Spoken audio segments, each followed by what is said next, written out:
মহাভারত। আচার্যবর, দীর্ঘজীবী হও। বসুন, স্থান গ্রহণ করুন আচার্যবর।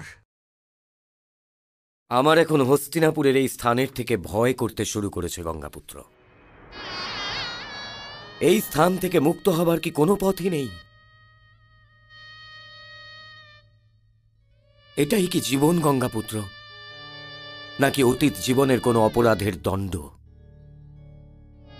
আর যদি এটা দণ্ডই নয়, তাহলে দ্যুতক্রীড়া গৃহতে দ্রৌপদী আর দ্রৌপদীর সাথে সমুদায় নারী জাতির অপমান দেখেও চুপ কি করে থেকে গেলাম? যদি চুপ থেকেই গেলাম, তাহলে আর কি দেখবার জন্য জীবিত আছি? আমি এই প্রশ্নের তাড়নায় আপনার কাছে এসেছি গঙ্গাপুত্র। আপনাদের মতো মানুষ কি পালাতে পারে? যদি পালাতেই হতো তাহলে তো আত্মহত্যা করতে হতো। বসুন আচার্যবর, বসুন। এই ধরনের প্রশ্ন কি আপনাকে আহত করে না গঙ্গাপুত্র? আমার আঘাতের কথা জিজ্ঞাসা করবেন না আচার্যবর, জিজ্ঞাসা করবেন না। আমার তো মনে হচ্ছে আঘাত পাবার জন্যই জন্ম নিয়েছি। আমার যে আঘাতই লাগে সেটা পূর্বের সকল আঘাতের থেকে অধিক গভীর হয়ে যায়। দ্রৌপদী তো পূর্ণ সভাতে আমাকে এই প্রশ্ন করেছিল আচার্যবর, সে যদি আমার পুত্রী হতো তবে কি আমি চুপচাপ ওর এই অপমান সহ্য করতে পারতাম? ওই মুহূর্ত থেকেই আমাকে ওই প্রশ্নটা কুড়ে কুড়ে খাচ্ছে আচার্যবর, কুড়ে কুড়ে খাচ্ছে।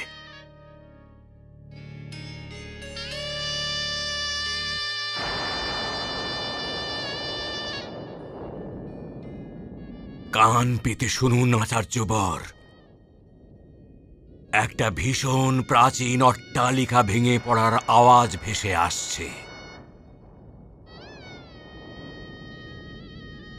আমাদের পূর্বপুরুষরা যে সভ্য সমাজ গড়ে তুলেছিলেন, আমরা দ্যুতক্রীড়া ভবনে ওই সভ্য সমাজের বস্ত্রহরণের দৃশ্য দেখেছি।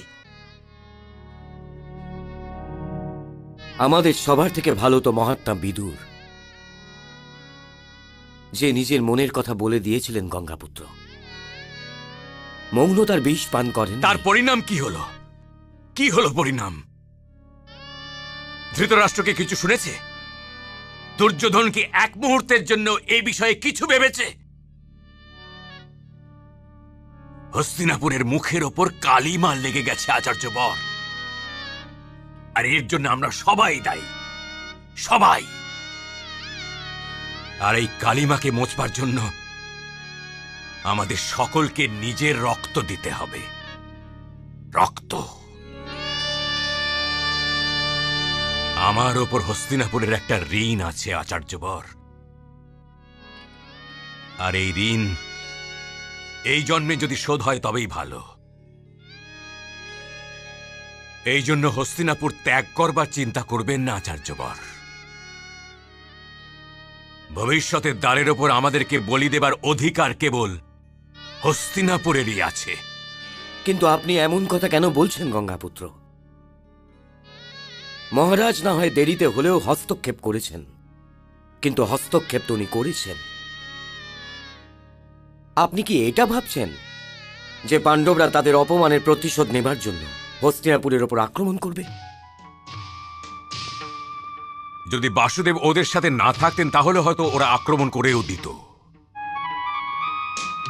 কিন্তু শ্রীকৃষ্ণ ওদের কেবল প্রতিশোধ নেবার জন্য আক্রমণ করতে দেবেন না।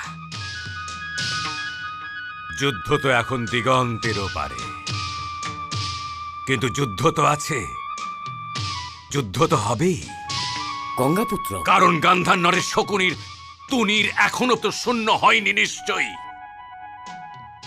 এই শকুনি হস্তিনাপুরের জন্য একটা অভিশাপ আচার্য, অভিশাপ। আর আমাদের অসহায়তারা দেখুন যে আমরা সবাই ওর কপটতা জানি, কিন্তু কিছুই করতে পারছি না। মহাভারত।